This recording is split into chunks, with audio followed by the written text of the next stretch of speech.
उसके टाइप्स के बारे में सबसे पहले हम लोग जानते हैं कि घाव के कितने प्रकार होते हैं। पहला होता है एम्पुटेशन। एम्पुटेशन में क्या होता है कि जैसे बॉडी का कोई पार्ट क्या होता है कट के अलग हो जाता है, ठीक है, जैसे फिंगर कट गई है तो इसको बोलते हैं एम्पुटेशन, ठीक है। उसके बाद में आता है एवुलेशन, ठीक है। उसके अंदर क्या होता है जैसे अपने किसी की स्किन उखड़ गई हो, ठीक है, कई बार से अपने को छाले हो जाते हैं, छाले की किसी अगर किसी का एब्रेशन हो गया मतलब कि रगड़ लग गया तो उस वजह से क्या होती है स्किन उखड़ जाती है, ठीक है। उसके बाद में होता है क्रश इंजरी। क्रश इंजरी मतलब कि किसी को मतलब क्रश कर देना, या जैसे मान लेते हैं कि अपने हाथ के ऊपर कोई पत्थर गिर गया, ठीक है, उस वजह से अपने को इंजरी हो जाती है तो उसको क्रश इंजरी बोलते हैं, ठीक है। उसके बाद में आता है पंक्चर। पंक्चर मतलब कि हाथ पैरों में या फिर कहीं पे भी कुछ चुभ जाना, जैसे सुई चुभ जाना, कील चुभ जाना, ठीक है, तो उसको बोलते हैं पंक्चर इंजरी, ठीक है। उसके बाद में एब्रेशन होती है। एब्रेशन मतलब कोई खरोच टाइप को जिसको अपन बोलते हैं, जिसमें अपर स्किन होती है वो डैमेज होती है, हल्का फुल्का ब्लड उसमें आ सकता है, बाकी ज्यादा उसमें दिक्कत नहीं होती है। उसके बाद में होता है लेसरेशन। लेसरेशन मतलब उसमें डीप लेयर तक कट लगना, ठीक है, उसको बोलते हैं लेसरेशन। तो नॉर्मल से लेकर के और सीवियर घाव के इलाज के बारे में हम लोग यहाँ पे बात करने वाले हैं, ठीक है। तो अगर अपन यहाँ देखते हैं कि जैसे जो घाव होता है वो चोट का भी हो सकता है, यहाँ तक कि अल्सर का भी घाव हो सकता है, और अगर उस घाव को ट्रीट नहीं किया जाए, ठीक है, तो वो गैंग्रीन का रूप ले सकता है, क्योंकि इसकी जो सेल्स होती हैं घाव की अगर वो डेड हो गई, कंप्लीटली डेड हो गई, तो वो यहाँ पे गैंग्रीन का फॉर्मेशन कर लेता है, ठीक है, जिससे कि उसको पार्ट को फिर कट करना पड़ सकता है, ठीक है, और भी सीवियर प्रॉब्लम हो सकती है। लेकिन अगर किसी के घाव को ठीक करना है, ठीक है, नॉर्मल से और हाई सीवियर घाव तक, तो उसमें क्या इलाज अपन देते हैं उसकी आज हम लोग बात करेंगे। तो अगर किसी को नॉर्मल घाव है, ठीक है, तो सबसे पहले जो इंजेक्शन लगाया जाता है उसकी बात करते हैं कि जो लाइनेक्स जो होता है, ठीक है, 2 ml लाइनेक्स लेते हैं, ठीक है, और उसके अंदर 2 ml डेक्सा मिक्स करते हैं। तो ये इंजेक्शन लगाया जाता है किसी भी पेशेंट को, ठीक है, जैसे मान लेते हैं कि नॉर्मल घाव है, हल्का फुल्का कट लग गया है, ठीक है, या फिर कोई छाले वाले से अगर स्किन उखड़ गई है, ठीक है, तो उसके अंदर 2 ml लाइनेक्स और 2 ml डेक्सा मिला के पेशेंट को आईएम रूट के थ्रू लगाया जाता है। तो ये पेशेंट को दिन में एक बार भी लगाया जा सकता है और पेशेंट को दिन में 2 बार भी लगाया जा सकता है कंटिन्यूअसली 3 दिन के लिए, तो उसका जो घाव है वो कंप्लीट ठीक हो जाता है, ठीक है। अगर उसके बाद में अगर मैं बात करूं कि हो सकता है कि उसको मॉडरेट टाइप का घाव हो, मतलब थोड़ा ज्यादा घाव हो गया, मतलब कि जो डीप लेयर तक जा रहा हो, ठीक है, उसके लिए अपन इंजेक्शन मोनोसेफ हो सकता है, उसमें पस क्रिएट हो रखी हो, मवाद उसमें बन रखी हो, तो उसके लिए अपन मोनोसेफ एसबी जो कि 1.5 ग्राम का जो इंजेक्शन आता है सेप्ट्राइजोन साल्बेक्टम, और उसके अंदर अपन मिक्स करेंगे 2 ml डेक्सा। तो ये इंजेक्शन अपन यूज करते हैं, ठीक है, जो पेशेंट को एएसटी करके लगाया जाता है, ठीक है। तो ये इंजेक्शन अपन पेशेंट को दिन में एक बार या दिन में 2 बार भी लगाया जा सकता है खाने के बाद में, वो भी 3 दिन के लिए, 3 days for the consecutive, continuously 3 days के लिए लगाया जाता है, कंप्लीटली घाव को सुखाने के लिए, पस को सुखाने के लिए और घाव को भरने के लिए, ठीक है। अगर इस इंजेक्शन से भी मान लेते हैं कई बार घाव भरने में नहीं आता है, तो फिर इंजेक्शन जो पाइपरासिलिन टैजोबैक्टम होती है 4 ग्राम, उसको यूज किया जाता है, ठीक है, उसको 100 ml एनएस के अंदर दिया जाता है, क्योंकि काफी हैवी एंटीबायोटिक हो जाती है 4 ग्राम की, तो उसको स्लोली पेशेंट को एनएस 100 में मिक्स करके दिया जाता है, जो कि ये मेनली हॉस्पिटल में यूज की जाती है, क्लिनिक पे बहुत कम इसको यूज किया जाता है। जब 3rd डिग्री बर्न वगैरह या फिर कोई बहुत ही गहरा घाव हो जाता है, ठीक है, या फिर ज्यादा एक्सीडेंटल जो घाव हो जाते हैं, मल्टीपल घाव जो हो जाते हैं बहुत सारे, उसको ट्रीट करने के लिए पाइपरासिलिन टैजोबैक्टम का यूज किया जाता है। नॉर्मली जो सबसे ज्यादा जो क्लिनिक पे यूज किया जाता है वो लाइनेक्स प्लस डेक्सा और मोनोसेफ एसबी, अगर कोई ज्यादा गहरा घाव होता है तो इन सबको सुबह शाम 3 दिन के लिए दिया जाता है पेशेंट को, ताकि उसका घाव कंप्लीटली भर सके, ठीक है। अब यहाँ पर हम बात करते हैं कि जैसे मान लेते हैं अभी कोई एक्सीडेंटल केस है, फिर कोई कट लग गया है मेटल की वजह से, तो अगर अपने पास वो फर्स्ट टाइम आया है, ठीक है, फर्स्ट टाइम आया है, तो अपन उसकी जो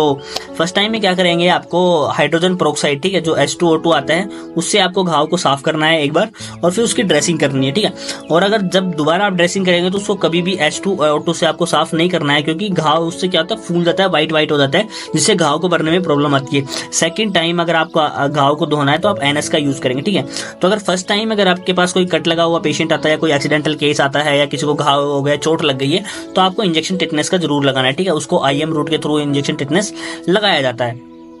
और अगर पेशेंट को बहुत ही ज्यादा पेन हो रहा है, बहुत ही ज्यादा घाव हुआ है, अभी जस्ट कट लगा है, ठीक है, या अभी जस्ट कोई एक्सीडेंट हुआ है जिससे बहुत ज्यादा उसको दर्द सहन नहीं हो रहा है, तो इंजेक्शन डायनापार उसको आईएम रूट के थ्रू लगाया जा सकता है। पेशेंट को ध्यान रखे, पेशेंट ने कुछ खा पी रखा हो, मतलब खाना वाना खा रखा हो, उसके बाद में आप उसको डायनापार इंजेक्शन जो है आईएम रूट के थ्रू लगा सकते हैं, ठीक है, उसके दर्द को खत्म करने के लिए। तो ये तो हो गया इंजेक्टेबल, ठीक है। कि इंजेक्शन में अपने को उसको क्या क्या लगाना है। अब उसके बाद में ओरल ट्रीटमेंट की बात आती है कि उसको इंजेक्शन के बाद में ओरल ट्रीटमेंट क्या देना है ताकि उसको जल्दी से घाव भर सके। तो सबसे पहले अपने को जरूरत पड़ेगी एक पेन किलर की, ठीक है, जो कि उसको दर्द हो रहा है उस दर्द को खत्म कर सके या उसको बुखार ना आए उसकी वजह से। तो अगर नॉर्मल अगर है एब्रेशन टाइप है, ठीक है, और अगर छोटा मोटा घाव है तो उसके लिए अपन जीरोडोल पी का यूज कर सकते हैं, जिसके अंदर एसिक्लोफेनेक आता है जो दर्द को खत्म करता है, और पैरासीटामोल जो दर्द के कारण बुखार को रोकता है, ठीक है। अगर ज्यादा घाव है जिसमें सूजन तक आ रखी है, पस तक उसमें बनी हुई है, तो अपन जीरोडोल एसपी का यूज कर सकते हैं, ठीक है, जिसमें एसिक्लोफेनेक जो दर्द को खत्म करता है, सेरोपेप्टाइड जो स्वेलिंग जो सूजन आती है, ठीक है, जो या फिर जो मोच वगैरह है तो उसको भी ठीक करता है, पैरासीटामोल जो बुखार नहीं आता। इन दोनों टैबलेट को पेशेंट को आप एक टैबलेट सुबह, एक टैबलेट दोपहर और एक टैबलेट शाम को दिन में 3 बार तक दी जा सकती है सीवियरिटी के अकॉर्डिंग, वो भी खाना खाने के बाद में। तो दोनों में से कोई भी टैबलेट आप एक टैबलेट आपको यूज करनी है, ठीक है।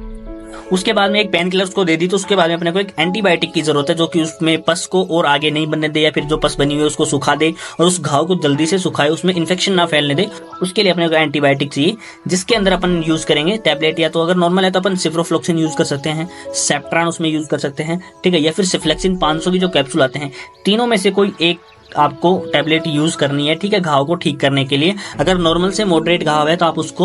उसके लिए आप इन तीनों में से कोई भी एक जो एंटीबायोटिक है वो एक बार सुबह और एक बार शाम को पेशेंट को खाना खाने के बाद में दी जा सकती है, ठीक है। उसके बाद में अगर पेशेंट को बहुत ज्यादा मल्टीपल घाव उसको आ रखे हैं, बहुत ज्यादा पस क्रिएट हो रखी है, ठीक है, ये अपने टैबलेट दे दी उनसे ठीक नहीं हुआ है, तो उसके बाद में यहाँ पे अपन उसको अमोक्सी 625 टैबलेट यूज कर सकते हैं, ठीक है, या फिर सेफाकाइंड सीवी जिसके अंदर सेफोडोक्सिम और पोटेशियम कैल्विनेट जो आता है उसका अपन यहाँ पे यूज कर सकते हैं, या फिर उससे भी नहीं ठीक हो रहा तो अपन यहाँ पे टैबलेट सेफोरोक्साइम सीवी जो आती है, सेफोरोक्साइम एक्जेटिल और पोटेशियम कैल्विनेट, ठीक है, जो कि मैनकाइंड के नाम से आपको सेफाकाइंड के नाम से मिल जाती है मार्केट में। इन टैबलेट्स में से किसी भी एक टैबलेट को आपको देना है पेशेंट को खाना खाने के बाद में, एक बार सुबह और एक बार शाम को, ठीक है। तो इन तीनों में से और या इन तीनों में से आपको सीवियरिटी के अकॉर्डिंग कोई भी एक एंटीबायोटिक पेशेंट को देनी है, एक बार सुबह और एक बार शाम को खाना खाने के बाद में, ठीक है। उसके बाद में मैं यहाँ देखता हूँ कि अब ये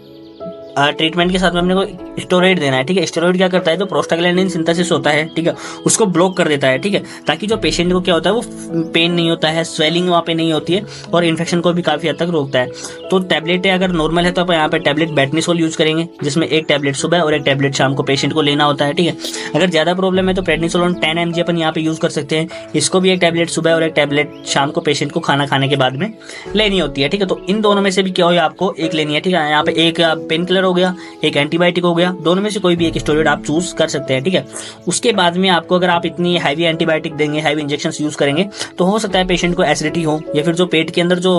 काम के जो बैक्टीरिया होते हैं, ठीक है, जो खाने को पचाने में काम आते हैं, वो किल हो सकते हैं। तो उसको रोकने के लिए कि पेशेंट को डायरिया नहीं हो जाए, ठीक है, पेशेंट को दस्त नहीं लग जाए, ठीक है, हैवी एंटीबायोटिक से ज्यादा टैबलेट्स यूज करने के लिए, या उसके पेट में जो एसिडिटी ना बढ़ जाए, ठीक है, एसिड ना बढ़ जाए, उसके लिए अपन उसको अगर नॉर्मली अगर अपन दवाई दे रहे हैं तो उसमें आप कैप्सूल ओमिका यूज कर सकते हैं, जो कि सुबह एक बार पेशेंट को ओडी खाना खाने से पहले ये दी जाती है। या फिर अगर आप हैवी एंटीबायोटिक्स यूज कर रहे हैं तो आप पेंटोसिड डीएसआर का यूज कर सकते हैं, वो भी सुबह सुबह पेशेंट को एक बार खाना खाने से पहले दी जाती है, ताकि उसकी एसिडिटी खत्म हो जाए, पेशेंट को दस्त ना लगे और पेशेंट को जो पेट के अंदर एसिडिटी या उल्टी के लिए प्रॉब्लम ना हो। क्योंकि अगर हैवी एंटीबायोटिक अपन यूज करते हैं तो पेशेंट को कई बार गर्मी की वजह से उल्टी वाली प्रॉब्लम हो सकती है, या फिर उसको एसिडिटी हो सकती है। तो अगर आप ये सब यूज करते हैं तो ये सारी दिक्कतें पेशेंट को नहीं होती है,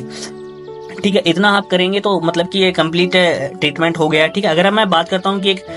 बेस्ट जो अपन उसको क्या ऑइंटमेंट दे सकते हैं उस घाव को, जैसे अपन उसकी ड्रेसिंग हटाएंगे तो उसके घाव को खुला रख के उसको ठीक करने के लिए, यहाँ पे अगर नॉर्मल घाव है तो अपन यहाँ पे ज्यादातर सिप्लाडीन यूज करते हैं, ठीक है। जो पोविडोन आयोडीन का जो ऑइंटमेंट होता है वो पेशेंट को दिया जाता है, वो सुबह दोपहर शाम दिन में 2 या 3 बार पेशेंट लगा सकता है। अगर गहरा घाव है तो उसको ठीक करने के लिए आप ऑइंटमेंट सोफ्रामाइसिन का यूज करेंगे, ठीक है। जो सोफ्रामाइसिन जो क्रीम आती है, फ्रेमाइसिटिन जिसके अंदर आता है, उसको आप लगाएंगे और इसी क्रीम से आपको ड्रेसिंग करनी है। अगर आपको गहरा घाव है, पस ज्यादा बनी हुई है, तो उस पस को साफ करके और फिर आपको फ्रेमाइसिटिन जो स्किन क्रीम आती है उससे आपको क्या करना है, ड्रेसिंग करनी है, ताकि उसका घाव बहुत जल्दी भर सके। तो नॉर्मल घाव में आप सिप्लाडीन यूज कर सकते हैं और हैवी घाव है तो उसमें आप सोफ्रामाइसिन यूज कर सकते हैं, ठीक है। अब यहाँ पे मैं एक परफेक्ट प्रिस्क्रिप्शन की बात करूंगा, अगर डॉक्टर लिख के देता है या फिर अपन क्लिनिक पे मेनली अगर यूज करते हैं, प्रिस्क्रिप्शन की बात करता हूँ कि क्या प्रिस्क्रिप्शन लिखी जा सकती है घाव को ठीक करने के लिए, जिसके अंदर मैं बात करता हूँ, ठीक है। आरएक्स का मतलब होता है कि ऐसे आपको लेना है कि क्या क्या आपको लेना है। तो इंजेक्शन डायनापार उसको दर्द के लिए आपको देना है, ठीक है। यहाँ पे मैं एक एंटीबायोटिक इंजेक्शन की बात करूंगा, जो कि मोनोसेफ जो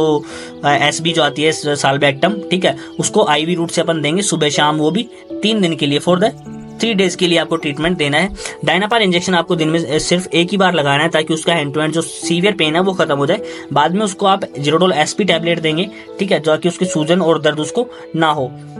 ठीक है। ये भी एक पेशेंट को एक टैबलेट सुबह एक टैबलेट शाम को देनी है, ठीक है। और टैबलेट ऑगमेंट 625 आप दे सकते हैं उसमें, क्योंकि एंटीबायोटिक आपको एक देनी है, ठीक है। तो ऑगमेंट 625 एक टैबलेट सुबह एक टैबलेट शाम को। टैबलेट बेटनीसोल जो स्टेरॉइड है वो भी एक टैबलेट सुबह एक टैबलेट शाम को खाना खाने के बाद में। और कैप्सूल पेंटॉप डीएसआर, क्योंकि आप 625 दे रहे हैं हैवी एंटीबायोटिक है तो उसके लिए आपको पीपीआई देना जरूरी है, प्रोटॉन पंप इनहिबिटर देना बहुत जरूरी है। तो पेंटॉप डीएसआर की जो कैप्सूल आती है वो आप पेशेंट को एक कैप्सूल सुबह खाली पेट दे सकते हैं, दिन में एक बार सिर्फ ओडी आपको देना है। या फिर जो ऑइंटमेंट जो अपन उसको जो घाव को लगाना है वो ऑइंटमेंट सिप्लाडिन आपको उसको दे सकते हैं। तो ये एक कंप्लीट प्रिस्क्रिप्शन हो गई कि उसको क्या ट्रीटमेंट आपको कंप्लीटली देना है। और ये पूरा ट्रीटमेंट आपको कितने दिन के लिए देना है पेशेंट को, फॉर द 3 डेज। 3 डेज के लिए आपको देना है। पेट से पेशेंट को आपको वापस बुलाना है। अगर हल्का फुल्का घाव रह गया तो आप उसको नॉर्मल एंटीबायोटिक लेके देके और जो सिप्लाडिन या फिर फ्रेमासाइटिन का जो ऑइंटमेंट आता है वो आप पेशेंट को दे सकते हो, ठीक है। तो इतना अगर आप करते हैं तो कोई भी गहरे से गहरा घाव हो तो पेशेंट का वो सूख जाता है, ठीक है। तो आज का ट्रीटमेंट जो हमने बताया, आज की वीडियो जो आप शेयर की हमने, वो आपको कैसी लगी कृपया हमें कमेंट में बताइए। अगर आपको क्वेश्चन है तो आप हमें कमेंट में पूछ सकते हैं। अदरवाइज हमने जो टेलीग्राम की लिंक हमने दे दी है आपको डिस्क्रिप्शन में या फिर कमेंट बॉक्स में पिन की हुई मिल जाएगी, वहां पे आप ज्वाइन करके कोई भी क्वेश्चन हमसे